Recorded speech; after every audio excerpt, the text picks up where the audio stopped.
Anglo Mathews और टामिड out. Sri Lankan बल्लेबाज ने किस तरह क्रिकेट वर्ल्ड कप की नापसंदीदा तारीख अपने नाम की। श्रीलंका और बांग्लादेश की क्रिकेट टीमों के दरमियान मैच जारी है और जगह है दिल्ली का Arvind Jaitley cricket ground.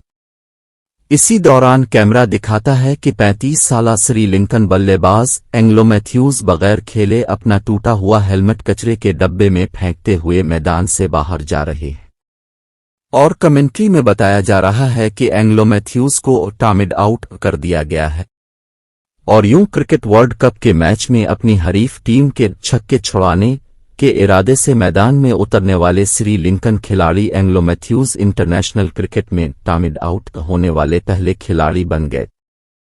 Cricket world cup का हर मैच ही यूं तो शायकीन के लिए दिलचस्पी का बाइस होता है, ताहम 6 नवंबर को दिल्ली के अरविंद जेटली क्रिकेट ग्राउंड में बैन अल-अक़वामी क्रिकेट की तारीख का ये अनोखा वाकया पेश आया। बांग्लादेश और श्रीलंका के मैच में श्रीलंकन ऑलराउंडर और साबिक कप्तान एंग्लो मैथ्यूज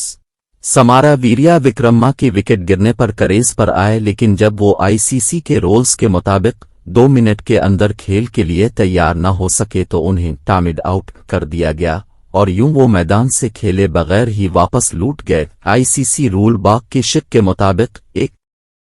बल्लेबाज के आउट रिटायर होने के बाद टीम के अगले बैट्समैन को 3 मिनट के अंदर अंदर विकेट पर पहुंच पर अगली गेंद खेलने के लिए खुद को तैयार करना होता है और अगर कोई प्लेयर ऐसा करने में नाकाम रहे तो उसे टामिड आउट के इस कानून के तहत आउट करार देकर बाहर किया जा सकता है।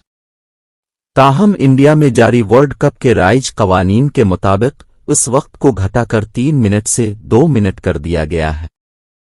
तो यही हुआ आज के खेल में एंग्लो मैथ्यूज के साथ कि वो ना तो 2 मिनट और ना ही 3 मिनट तक गेंद का सामना करने के लिए तैयार हो पाए और टामिड आउट करार दिए गए।